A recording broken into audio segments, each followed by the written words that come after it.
Silakan duduk, Ibu Bapak Saudara sekalian. Shalom. Apa kabar semuanya? Kita sudah ada dalam semester kedua di bulan Juli, Saudara. Ini adalah minggu pertama. Tema kita dalam bulan Juli ini, tema besarnya adalah bicara tentang waktu. Waktu ini adalah satu bagian yang tidak bisa ditahan di stop. Dia akan terus berjalan. Dari bayi, remaja, orang dewasa, kemudian kita jadi orang tua, kita akan jadi opa oma, dan kemudian kita dipanggil Tuhan. Itu proses waktu. Waktu nggak bisa di stop karena dia akan running terus.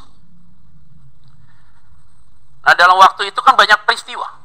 Ada air mata, ada tertawa, ada suka, ada duka, ada take profit, ada membiarkan untuk dirugikan. Ada saat yang menyimpan, ada saat yang membuang. Nanti itu akan kita bahas. Dalam proses-proses itu, akhirnya saya menyimpulkan, ada 3 bagian penting dalam hidup ini yang nggak bisa dipilih. Itu disebut dengan mystery of God. Yang pertama adalah kelahiran. Kelahiran nggak bisa dipilih. Kita mengendaki anak kita lahir dari kita sehat. Ada masalah. Fisiknya bermasalah, mentalnya bermasalah. Bisa saja begitu. Kita nggak boleh menyesal. Dan kita tidak boleh bahwa Tuhan itu fail atau gagal. Tidak bisa. Karena itu mystery of God. 9 bulan dalam kandungan tidak ada orang yang tahu. Hasil semua USG bagus, sempurna. Tapi kenyataannya ada masalah. Yang kedua, anak yang lahir dari kandungan ibu, dia tidak bisa memilih. Dia mulai dari keluarga yang baik-baik, ternyata dia keluar. Dia masuk dalam fase hidup pembentukannya, keluarganya udah nggak utuh. Papa mamanya sudah divorce, dia nggak bisa pilih. Keluarganya secara ekonomi lemah, dia nggak bisa pilih. Kemudian dia membandingkan dengan temannya yang keluarganya utuh, secara ekonomi mapan, dia nggak bisa pilih juga. Itu mystery of God. Itu masalah kelahiran. Yang kedua, kematian, nggak bisa pilih. Itu mystery of God, kematian. Ada orang yang mempertahankan, jaga diri baik, makan oke, kurangi karbo, kurangi gula, meninggoy juga. Rajin olahraga, bangun pagi, tidur jam 10, di bawah jam 10, tidur tertib. 32 tahun dipanggil Tuhan, 18 tahun dipanggil Tuhan. Mystery of God. Jadi kadang-kadang kalau kita terlalu berlebih di dalam fase itu, jadi akhirnya kita lupa mengandalkan Tuhan. Tolong dijagalah. Dikit-dikit setiap makan, asam urat. Gula tinggi, ini segala macam. Padahal 10% itu kontribusi makanan dalam penyakit kita. 90% itu di sini. Pada mikir semua, kita hajar semua makanan. Karena di sini 10% itu konsumsi kan dari makanan kita. Yang mana hati yang gembira, obat yang mancur. Jagalah hatimu dalam segala kewaspadaan. Cara berpikir kita itu mempengaruhi kita akan bertindak. Maka apa yang kita khawatirkan sebenarnya tidak mungkin bisa terjadi. Jadi ini masalah kematian, nggak bisa tahan. Ada orang yang minta dipanggil Tuhan, nggak dipanggil-panggil. Ada orang yang nggak mau mati, mati juga. Mystery of God, tidak ada satu orang pun yang tahu. Saya tidak tahu saudara, saudara juga tidak tahu saya. Kapan waktu check out? Yang ketiga, keselamatan, nggak bisa dipilih. Surga nggak bisa dipilih. Anugerah Tuhan nggak bisa dipilih. Tuhan pilih kita. Dan kita merasakan kebaikan Tuhan, bersyukur. Mystery of God itu dibukakan buat kita. Jadi 3 poin ini, saudara, adalah mystery of God. Nah, yang peritilan-peritilan kita bisa kerjakan, jadi orang sukses bisa, mau jadi miskin bagaimana, dan lakukan. Nah, itu teknis-teknis. Nah, kita mau bahas itu. Supaya setelah kita dengar firman Tuhan pada hari ini, bicara tentang untuk segala sesuatu ada waktunya, nggak perlu ngotot. Jadi kita kerjakan bagian kita, di luar itu Tuhan yang mengerjakan. Sehingga kita tahu kapan waktu kita melayani, kapan waktu kita bekerja, kapan waktu kita family time, vakansi, holiday, kapan waktu kita istirahat. Jadi kita tahu nih poin-poinnya nih. Nah, kalau tabrak semua. Sekarang mulai kuat, besok akan luntur juga. Nah, sekarang kita mau bahas bagian firman Tuhan ini. Pengkhotbah pasal yang ketiga ayat 1 sampai dengan 15. Saya yakin setelah dengar firman Tuhan ini, saya yakin dan percaya kita hidup nggak perlu ngotot. Kita kerjakan aja partnya kita, bagian kita. Karena berkat itu sudah diatur oleh Tuhan. Dan Tuhan sudah tahu bagaimana yang terbaik buat kita.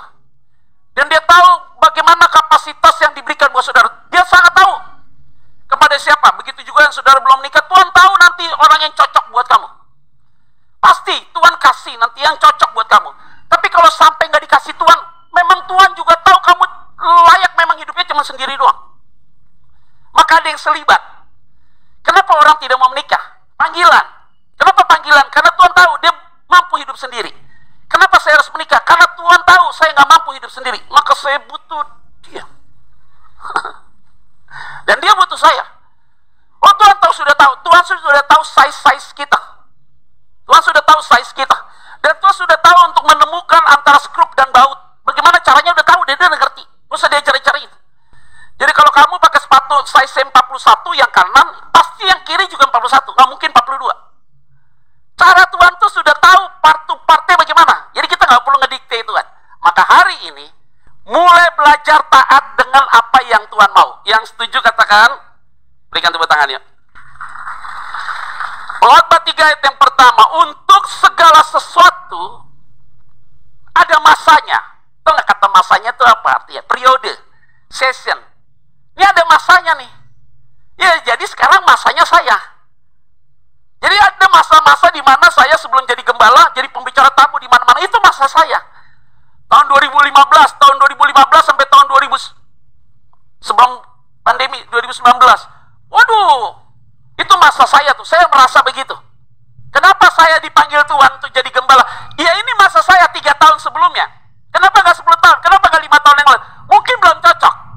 Masanya itu ada. Jadi dikatakan waktu yang ditentukan, seasonnya tepat, periodenya tepat. Segala sesuatu ada masanya.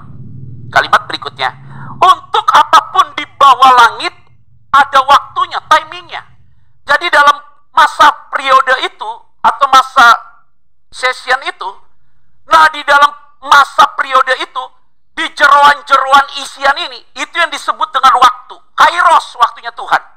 Jadi hari ini, saudara datang di tempat ini, engkau diberkati oleh firman Tuhan, kairos buat saudara. Ini masa saudara untuk ada dalam ruangan ini. Ini masa saudara untuk berjemaat di tempat ini. Ini masa saya untuk jadi gembala saudara. Ini masa saudara untuk dengar firman Tuhan. Ini waktu saudara untuk dijamah Tuhan. Ini waktu saudara untuk mengalami pemulihan. Ini waktu saudara untuk mengalami terobosan. Ini waktu saudara untuk mengalami peningkatan. Itu berarti kalau sudah waktunya Tuhan, tidak ada satupun manusia yang dapat gagalkannya. Karena Tuhan sudah bekerja di dalamnya. Yang setuju katakan. Jadi kalau udah tahu begini, udah asik kita ngerti. Oh, ini udah waktunya Tuhan.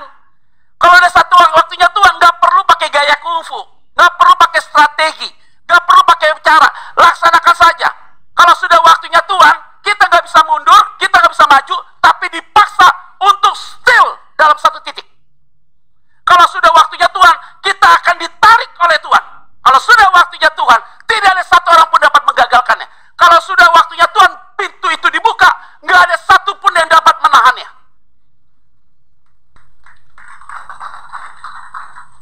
Kalau sudah waktunya Tuhan, suamimu pasti diubah Tuhan. Mau dia sembunyi dimanapun, pasti ditangkap Tuhan. Kalau sudah waktu Tuhan. Kalau sudah waktunya Tuhan, istrimu dipulihkan. Kalau sudah waktunya Tuhan, anakmu dipulihkan. Kalau sudah waktunya Tuhan, mertuamu dipulihkan. Kalau sudah waktunya Tuhan, mantumu dipulihkan Tuhan. Artinya, waktu Tuhan itu bukan waktunya kita. Tapi kalau sudah waktunya Tuhan, kita harus adjust waktunya Tuhan. Bukan Tuhan menyesuaikan dengan kita, tapi kita yang harus menyesuaikan dengan waktunya Tuhan. Sakit? Iya. Nggak happy? Iya. Berkorban? Iya. Merasa ada argumentasi? Iya. Hari itu komplain? Iya. Tapi setelah peristiwa itu terjadi, engkau tahu bahwa itu waktu Tuhan dan indah pada waktunya. 2-8 teknis. Ada waktu untuk lahir, ada waktu untuk meninggal.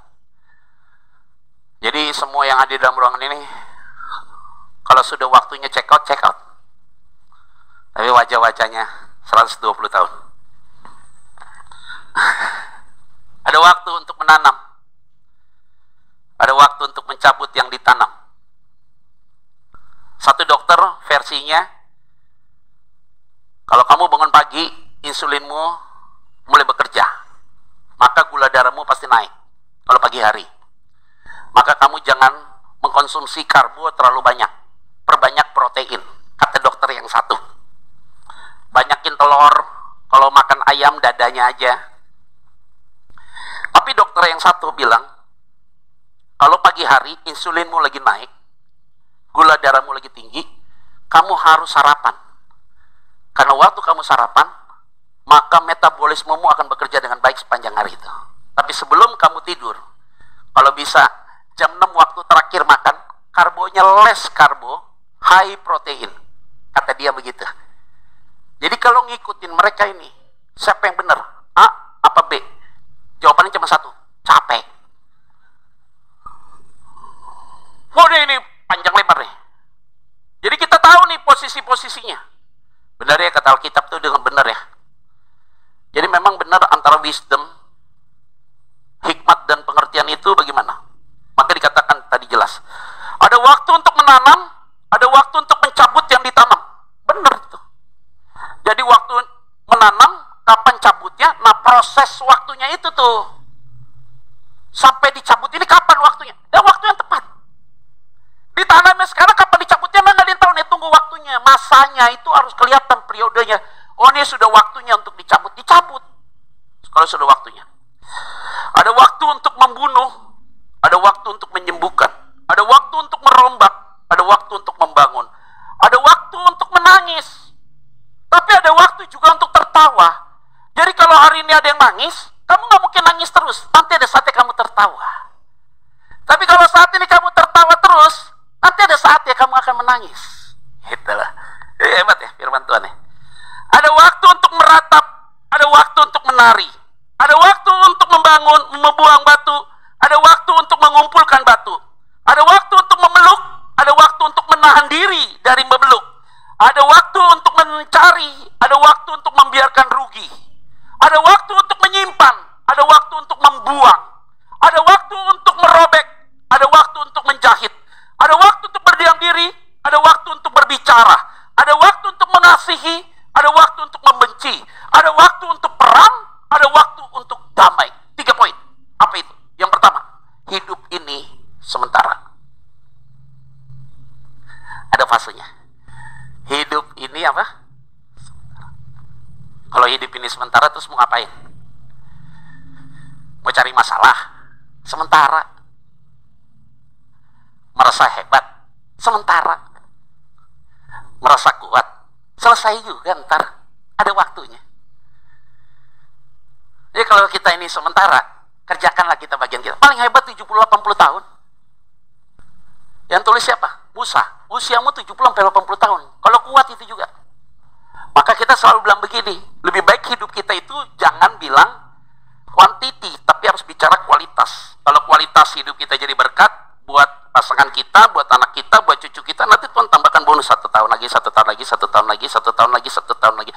Jadi setiap engkau tambah usia, kamu langsung berpikir, pasti Tuhan mau pakai saya lagi. Itu aja udah. Jadi kalau hidupmu punya impacting kepada banyak orang, itu berarti engkau tahu bahwa hidupmu sementara, kamu lagi berlomba untuk melakukan sesuatu yang terbaik. Hari ini kita sedang membangun investasi kita di surga.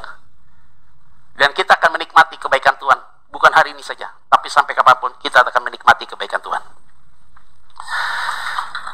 Jadi kalau sementara ya sudah nikmati aja deh. Baru saya pulang dari Batu Malang KKR di sekolah teologi ya.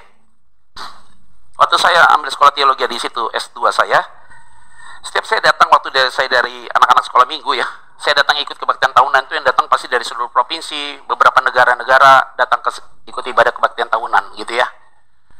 Soalnya saya pikir kapan ya gue ada di mimbar itu ya. Jadi kalau setiap ada pembicara-pembicara setelah khotbah, mama saya panggil saya, sini Petra, ini om nih foto yang tadi, foto sama om ya gitu. Seneng banget ya khotbah sama foto sama pembicara besar gitu, seneng gitu ya. Saat itu tuh ya om, gendong waktu kita masih kecil gitu ya. Usia saya sekarang 50 tahun. Setelah berjalan 29 tahun kemudian, baru saya diundang untuk khotbah di tempat di mana dulu saya berpikir kapan saya ada di mimbar itu. Dan saya berdiri di mimbar itu. Maka Alkitab benar ya, ada saatnya kamu diam, ada saatnya kamu berbicara, ada saatnya kamu mendengar, ada saatnya kamu didengar oleh orang. Setelah saya khotbah, turun, Mereka-mereka yang dulu saya sering minta foto sama mereka, sekarang mereka gantian minta foto sama saya. Hidup. Hidup sementara. Nggak ada, masanya sudah habis. Eranya saya, oke. Tapi ada masanya bukan saya lagi. 30 tahun lagi mungkin saya duduk di situ, ada pembicara lain di tempat ini. Mungkin ada gembala lain di tempat ini. Masanya aja, ada waktunya. Jadi setiap orang tuh ada fase demi fase, dan kita harus menikmati fase itu. Kita nggak bisa tarik mundur ke belakang, tapi kita harus menikmati fase itu. Dan saya yakin kalau kita tahu tentang hal itu, nggak akan pernah mengeluh sama Tuhan. Yang setuju katakan. Yang kedua, hidup ini ada batasnya kan? Ada saatnya kamu menerima, ada saatnya kamu memberi, masih bersyukur, masih ada orang yang menerima. Bagi saya filosofi saya sederhana. Air ini nggak mungkin diisi lagi di botol ini kalau kamu tidak membagikan, supaya diisi lagi aja berkat itu. Jadi kamu nggak kelihatan kekurangan. Ada yang menghemat dengan luar biasa kekurangan, tapi ada orang yang menaburkan hartanya selalu berkecukupan. Jadi bagi saya kalau kita terima kasih kita ada batasnya. Ada saatnya kita bisa memberi, tapi ada saatnya nanti kita akan terima juga kan. Waduh, hidup ini keren banget Pak. Nggak bisa diatur-atur, nggak bisa didikte-dikte. Tapi Tuhan tahu bagian kita masing-masing. Maka tadi kalau kita baca ayat 2-8 itu kalimatnya, kalau sudah waktunya diberkati, diberkati. Kalau ada saatnya untuk rugi, membiarkan diri rugi. Kamu untuk menerima, mencari untung, ada saatnya juga membiarkan rugi. Ada saatnya nyimpan, ada saatnya lepas juga apa yang kamu simpan. Hidup itu harus begitu.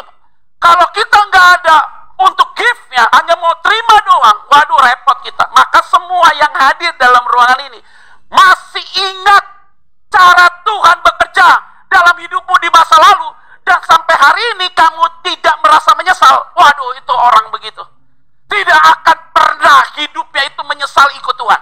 Karena kenapa? Di waktu yang sementara dan waktu yang terbatas, dia mau memberikan yang terbaik buat Tuhan. Yang kedua, yang ketiga, kalau udah sementara, terbatas, ketiga apa? Tuhan yang tentukan waktunya, bukan kita yang tentukan. Benar gak? Makanya saya bilang, Yunus nih, nakal-nakal Yunus. Lo suruh pergi ke Niniwe malah kabur. Tuhan bilang, aduh lo ngapain kabur sih? Gober beneran nih orang nih. Orang mulai tanya, kenapa sih? Emang gak bisa tanpa Yunus untuk buat Niniwe bertobat? Bisa. Orang Yunus cuma khotbah satu kata doang kok. Maka Yunus ngomong sama Tuhan, toh kayak gini, pantas kan gua kabur. Toh juga akhirnya saya ngomong kayak gitu, banyak yang bertobat. Tuhan bilang apa? Lu pantas gak sih ngeluh sama gua? Kan gua lagi mau pakai lu hari ini. Jadi kalau Tuhan sudah mau pakai orang itu, ditangkap dimanapun dipakai juga oleh Tuhan. Tapi masalahnya dia lari kiri kanan, lari ke kanan. Ini kita straight to the point. Jalurnya Tuhan begini doang, nggak ada yang lurus-lurus, yang nggak ada yang bengkok-bengkok, lurus aja. Kitanya aja lari ke kanan, kiri. Nah ini buang waktu, buang tenaga, buang uang. Apakah Tuhan menyesuaikan kita? Enggak, dia tetap ada dalam petnya kok. Nggak mungkin. Kita aja yang towel, balik. Didorong, ikutin waktunya dia. Dorong, ikutin waktunya dia. Udah jelas-jelas dari Alam Sutra ke Kebun Jeruk lewat tol aja. Lu pakai lewat jalan tikus, macet di mana-mana, ada yang tabrak, ada yang ini, ada yang wah, ceritanya tuh. Tukang gorengan lagi mampir di situ. Lihat dikit mampir Indomaret lagi, macet lagi di sini, ada yang buat acara sunatan bareng lagi di situ. Ditutup jalan ini. Yang tadinya tinggal jalan doang masuk tol cuma 20 menit, muter-muter jadi satu jam. Kita cari masalah aja sih sebenarnya.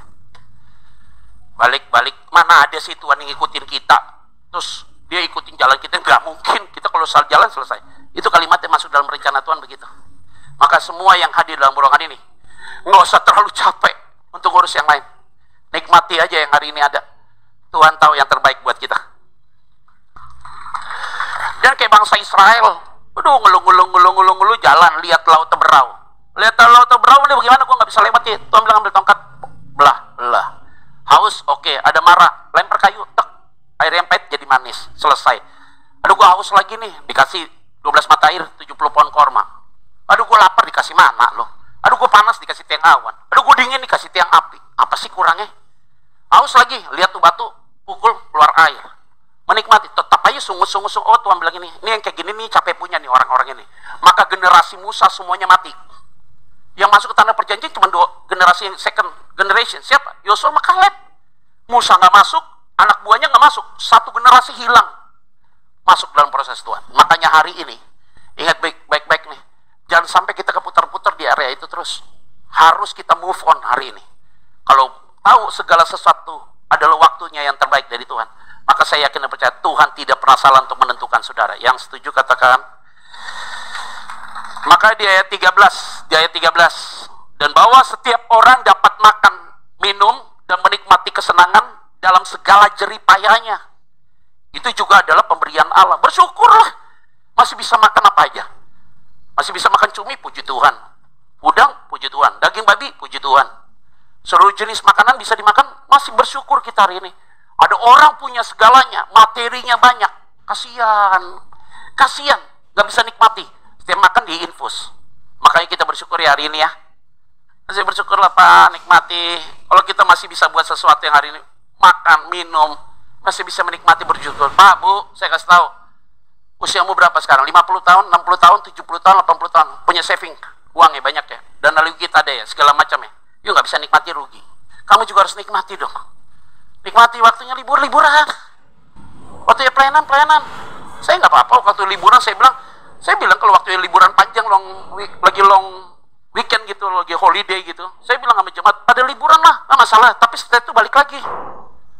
Ya waktunya liburan aja, waktunya sama keluarga, waktunya kerja, waktunya pelayanan. Hidup itu jadi punya makna, karena waktunya terbatas, sementara. Mau ngapain lagi kita? Kita nikmati apa yang sudah Tuhan berikan. Banyak orang nggak bisa nikmati, kita bisa nikmati aja hari ini, bersyukur. Nggak apa-apa kita nggak dikasih karunia memiliki, tapi kita dikasih karunia menikmati. Nggak punya pesawat pribadi nggak apa-apa, tapi kita bisa pakai pesawat pribadi orang, karena enak gitu. Nggak punya villa tapi disuruh pakai villa orang, itu lebih enak. Nggak bayar maintenance, nggak bayar segala macam. Paling enak tuh menikmati. Hari ini semua yang ada dalam ruangan ini, semua yang kau nikmati pemberian Tuhan. Maka di ayat 11 itu menarik kalimatnya. Dia bilang begini, ia membuat, kalimatnya apa? Segala sesuatu yang kita baca di ayat 2-8, nangis, tertawa, meratap, menari, menanam, mencabut, menyimpan, membiarkan rugi, membunuh, menyembuhkan, merobek, menjangkit, merombak, membangun. Ia membuat segala sesuatu yang tadi saya baca di ayat 2-8, kata firman Tuhan. Indah, kata indah Yahwe, yaitu apa? Sesuai tepat dengan maksudnya Tuhan. Wah, keren. Itu berarti waktu kamu nangis, itu waktu Tuhan untuk kamu nangis. Kamu ketawa, itu waktu Tuhan untuk ketawa. Wah, indah pada waktunya. Karena Tuhan telah menentukan itu bagi kita. Yang setuju katakan. Maka ia memberikan kekekalan dalam hati mereka. Tetapi manusia tidak dapat menyelami pekerjaan yang dilakukan Allah dari awal sampai dengan akhir. Hebat. Ayub, anaknya mati, hartanya habis. Long suffering, bukan short suffering. Anaknya mati, hartanya habis. Tiba-tiba dia bertobat, mencabut perkataannya dia, kemudian dipulihkan Tuhan, digantikan lagi, usianya sampai di atas 100 tahun. Short suffering. Daud dipanggil sebagai raja di usia 13 tahun. Langsung jadi raja? Enggak, 30 tahun kemudian. 17 tahun kemudian, di usia 30 tahun baru ada. Proses 17 tahun, mau dibunuh sama Saul, dikerjain, di segala macam, dilecehkan, di segala macam, tapi tetap setia. Usia 30 tahun baru oke. Yusuf dapat mimpi, jadi seorang pemimpin di usia 17 tahun. Langsung jadi pemimpin? Enggak, dijual dulu ke suku Kedar, masuk ke dalam sumur, dituduh berzina, masuk dalam penjara, baru ke Mesir. Berapa lama? 13 tahun, diproses Tuhan. Sudah dapat mimpi, udah, tapi belum tentu terjadi karena butuh proses dari Tuhan. Bangsa Israel jadi bangsa yang besar, dilempar dulu, ada di Mesir 430 tahun, masuk ke dalam padang gurun 40 tahun, di Babel 70 tahun, total hampir 5 abad, baru dibentuk Tuhan jadi karakter yang kuat, jadi bangsa yang ditakuti hari ini. Negaranya sepotong, jumlah penduduknya nggak nyampe 10 juta, negaranya cuma segini, Israel, ya ilah segini, sempit. Sama DKI Jakarta lebih gede, DKI Jakarta, segini doang. Dikuasai Iran, Irak, Jordania, Mesir, Suriah, dikuasai. Lihat peta Israel itu seumprit kecil, ditakuti. Kenapa? Diprosesnya 5 abad, jadi karakternya kuat. Lihat Jepang, karena udah biasa gempa, jadi seluruh bangunannya dipersiapkan untuk gempa besar apapun juga. Itu Tuhan tuh udah atur sedemikian rupa. segala sesuatu indah pada waktunya. Jangan dipaksa-paksa. Kalau sudah waktunya Tuhan, ya Tuhan akan memberikan yang terbaik buat saudara dan saya. Ini kita mulai. Pacarannya sama siapa? Nikahnya sama siapa? Pacarannya bertahun-tahun, nikahnya sama dia. Pacaran 5 tahun, nggak jadi. Sama dia, 1-2 bulan jadi. Karena kita unik-unik loh. Kalau sudah waktu Tuhan, ya udah klik aja di situ. Jadi gembala baru 3 tahun, kenapa nggak dari 10 tahun yang mungkin belum cocok? Mungkin sekarang cocok ya. Nggak usah dipaksa-paksa, nggak usah diujuk-ujuk. Kalau sudah waktu Tuhan, dia naik sendiri. Berkat juga begitu. Kalau sudah waktunya Tuhan, kalau sudah waktunya Tuhan, dia promosikan. Ada saatnya going down, rebound. Ada saatnya kita lepas. Sideway. Turun ke bawah, saatnya lepas, cut loss. Karena kita nggak ngerti semua segala sesuatu. Karena kita tidak ngerti kurvanya larinya kemana. Makanya hari ini, semua yang hadir dalam bulan ini, kita harus sepakat. Segala sesuatu indah pada waktunya. Kenapa pasanganmu dia orangnya? Kenapa dia?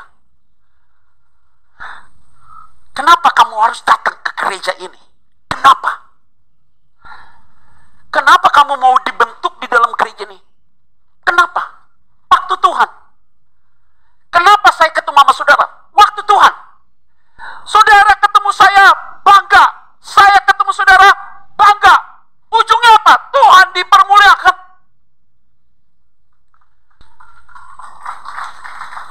Ini pertemuan kita, siapa ya? Emang ada yang invite saudara? Ada yang broadcast ke saudara, weh datang ya, kalau yang khotbah pendeta Petra nih, kalau nggak datang lu semua kena kutuk. Mana ada begitu? Saudara datang karena panggilan saudara, saudara menikmati kebaikan Tuhan. Saudara hadir di tempat ini dengar firman Tuhan. Waktu kamu dengar firman Tuhan, di jamaah Tuhan, kairos buat kamu, waktu Tuhan buat kamu. Kamu sedang menikmati kebaikan Tuhan. Maka seluruh pribadi yang jemaat datang ke ruangan ini, saya mau sampaikan, engkau datang ke tempat ini tidak sia-sia. Ini waktu Tuhan buat saudara semua. Jadi ya udah, kalau ini waktunya Tuhan buat kita, ya udah kita jalan aja, santai aja. Nggak usah ya, jadi nggak usah terlalu bagaimana, nggak usah pakai gaya-gaya kungfu. Santai aja, relax aja. Dibuat lentur aja. Bangun pagi, oke, mau appointment ketemu sama orang, tiba-tiba cancel, nggak usah dipaksa. Itu berarti Tuhan nggak izinkan kita pergi sama dia. Udah gitu aja. Oh mau pergi, tiba-tiba cancel, nggak jadi, ya udah nggak apa-apa. Mau pergi, tiba-tiba cuaca buruk, nggak bisa, ya udah oke. Jadi nggak usah dipaksa-paksa. Nggak usah dipaksa-paksa. Udah mau ngelamar, datang, ketemu sama orang itu, ketemu sama orang tuanya, orang tua bilang kita delay dulu, ya udah delay, nggak apa-apa. Nggak usah dibuat paksa-paksa, karena Tuhan sudah tahu yang terbaik buat kita. Ingat baik-baik ya, setiap orang sudah punya catatannya Tuhan. Tuhan sudah punya catatannya dalam diri kita. Satu sama lain udah punya catatannya. Ini catatan Tuhan nih, buat kita nih. Dari nomor 1 sampai dengan 20 nih catatan Tuhan buat kita. Dari kita lahir sampai kita dipanggil Tuhan. Nah tinggal di checklist aja. Oh sekarang poin 7. Oh besok poin 2. Oh poin 14 deh. Oh kali ini poin 15. Kalau poinnya udah habis, udah selesai nih, udah dipanggil aja deh, tutup buku, pulang deh. Gitu. Tergantung poinnya berapa banyak. Kayaknya saya masih 1.800. Saya kasih tahu saudara. Ini kalau udah tahu begini nih, kalau indah, segala sesuatu indah pada waktunya, nggak ngotot kita. Nggak perlu ngotot. Karena sudah tahu posisinya di mana. Nih, kamu ujungnya pasti di mana nih? Ini barang gue udah tahu pasti ujungnya sampai di mana nih. Nggak mungkin kalimatnya segala sesuatu yang unlimited. Nggak mungkin masalahmu nggak selesai. Pasti selesai. Masa sih nangis terus? Kapan ketawanya? Hari ini semua ada masanya dan ada waktunya. Yang setuju katakan. Kalau menurut saya nih, kita mau kasih tahu nih, kita ngobrol bicara tentang waktu Tuhan. Rumusnya cuma sederhana sih kalau buat saya. Baik pebisnis atau pelayan Tuhan, saudara, hubungan intim dengan Tuhan dijaga terus saja. Kalau kita punya intimasi dengan Tuhan bagus gitu ya, nah Tuhan akan pakai kita. Walaupun kita di usia kita udah cukup banyak gitu ya, tapi ketika kita ngomong sama anak muda masih bisa nyambung, oke lah ya. Saya kasih tahu ini, ada perubahan-perubahan sangat mendasar. Contoh, dulu khotbah begini nggak bisa nih. Dulu, coba 10 tahun lalu khotbah pakai sepatu begini nggak bisa dia. Khotbah nggak sopan tuh, nggak sopan. Sekarang kalau kita terlalu bagaimana, kelihatannya jadul banget begitu loh. Jadi ini perubahan yang sangat signifikan sekali, saudara. Cara penyampaiannya udah beda. Dulu kalau harus pakai jas, pakai dasi, dan segala macam. Jadi sekarang sudah terjadi perubahan-perubahan yang sangat dinamis. Oke. Setiap perubahan itu kita bisa adjust. Tapi kontennya harus kuat. Karena konten itu dulu sekarang tetap sama. Maka dikatakan di ayat 14 nih. Saya mau bacakan bagi saudara di ayat 15. Bilangnya begini. Yang sekarang ada, dulu sudah ada. Yang ada nih, yang akan ada, sudah ada lama. Lama sudah ada, kata dia. Dan Allah mencari yang sudah lalu. Jadi, kontennya harus tetap sama. Base-nya adalah Bible, Alkitab. Tapi packagingnya disesuaikan dengan zaman. Bisa, kita adjust. Kita adjust, saudara. Saudara suruh datang ibadah, pakai sendal gak sopan, pakai kaos gak sopan. Dulu kalau pakai datang ibadah harus rapi. Sekarang orang udah lebih rileks, mau datang udah menikmati dia. Yang penting hatinya siap. Kita udah gak bisa lagi dengan cara-cara model dulu. Di-adjust saja sesuai dengan zamannya, tapi kontennya tetap sama. Karena firmannya, source-nya sama, sumbernya tetap sama, yaitu firman Tuhan. Tinggal di packaging, disampaikan sesuai dengan masanya dan waktunya, supaya apa? Bisa menjawab kebutuhan jemaat pada saat itu. Sehingga jemaat itu pulang dapat something dia, dapat satu, gue dapat nih. Nah, tapi kalau kita terlalu kontekstualisasi atau relevan mengikuti pola zaman sekarang, tapi kontennya juga akhirnya menyesuaikan, bahaya. Contoh, pernikahannya laki dan perempuan, Adam dan Hawa. Nggak bisa Adam dan Jono. Itu bahaya. Fundamentalnya jadi berantakan. Kita bukan benci orangnya, tapi kita memberikan peringatan keras kepada tindakannya. Jadi fundamentalnya harus masuk ke dalam. Di luar Kristus tidak ada keselamatan. Fix 100%. Tidak boleh pakai bahasa kabur. Di luar Kristus masih ada kemungkinan selamat. Nggak boleh begitu. Kontennya harus kuat. Di dalam gereja saya harus absolut 100%, bahkan 1.000.000%. Yesus satu-satunya juru selamat. Klik. Tapi di luar gereja, saya tidak boleh declare itu. Harus sifatnya inklusif. Menghargai perbedaan, tapi berdiri tegak dengan pemahaman kita yang secara hakiki, fundamental. Kalau mereka bilang, Pak, di luar Kristen ada keselamatan. Itu hak saudara. Tapi bagi saya, Yesus satu-satunya juru selamat. That's it. Sepakat gak nih? Ada amin gak nih? Berikan tepuk tangan ya. Maka di ayat 14, aku tahu bahwa segala sesuatu yang dilakukan Allah akan tetap ada untuk selamanya. Itu tak dapat ditambah dan tak dapat dikurangi. Allah berbuat demikian supaya manusia takut akan Dia. Udah gitu doang. Maka semua yang hadir dalam ruangan ini, ingat baik-baik ya. Segala sesuatu ada waktunya. Gak apa-apa anakmu kalau hari ini udah umur 34 tahun, dia seorang wanita cantik, gadis. Kamu jangan ujuk-ujuk dia untuk nikah. Karena kalau sudah waktunya Tuhan akan datangkan orang yang tepat buat dia. Pak, tapi kalau udah tua dia nggak nikah, mungkin Tuhan izinkan dia nggak nikah karena Tuhan tahu dia mampu hidup sendiri. Anak saya laki, Pak, ganteng, keren, gajinya besar. Udah 42 tahun, Pak, belum punya jodoh. Gak usah dipaksa. Dikasih divorce kamu repot. Gak usah dipaksa. Kalau sudah waktunya Tuhan, nanti Tuhan datangkan. Bisa gak, Pak, datangkannya seperti Adam diberikan Hawa? Gak mungkin. Karena Adam waktu bangun tidur lihat, oh Hawa ada. Dia gak mungkin bangun tidur, oh ada. Gak mungkin dia datang dari plafon, ini perempuan siapa ya? Gak mungkin. Dia harus berbuat sesuatu. Dia harus kenal dengan banyak orang. Cinta itu, ingat ya, saya sayang sama semua orang, tapi saya nggak mencintai orang itu. Cinta saya hanya buat satu orang. Sayang itu sifatnya general, cinta itu sifatnya spesifik. Orang sayang belum tentu mencintai. Orang mencintai pasti dia sayang. Wih, dalam banget. Ayo, kalau saya bilang, sayangnya saya sama kamu, biasa aja, yuk nggak usah baper. Tapi kalau gue bilang, gue cinta banget, itu bahaya tuh. Sayang saya sama semua orang.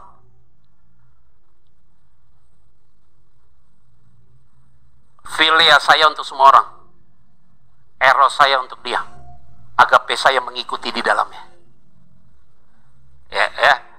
Makanya semua yang hadir dalam ruangan ini, ingat baik-baik, tidak akan pernah Tuhan salah menentukan engkau di waktu yang tepat, karena Tuhan tahu waktu yang tepat buat saudara dan saya. Maka hari ini, ingat baik-baik, pintu yang keras akan dibukakan oleh Tuhan. Kalau Tuhan mau buka, tidak ada satu kekuatan pun yang dapat menutupnya. Kalau Tuhan yang sudah menutup, tidak ada satu kekuatan pun yang dapat membukanya. Maka seluruh pribadi dalam ruangan ini, ingat waktu Tuhan. Waktu Tuhan adalah yang terbaik. Happy Sunday. Tuhan Yesus memberkati kita semua. Shalom.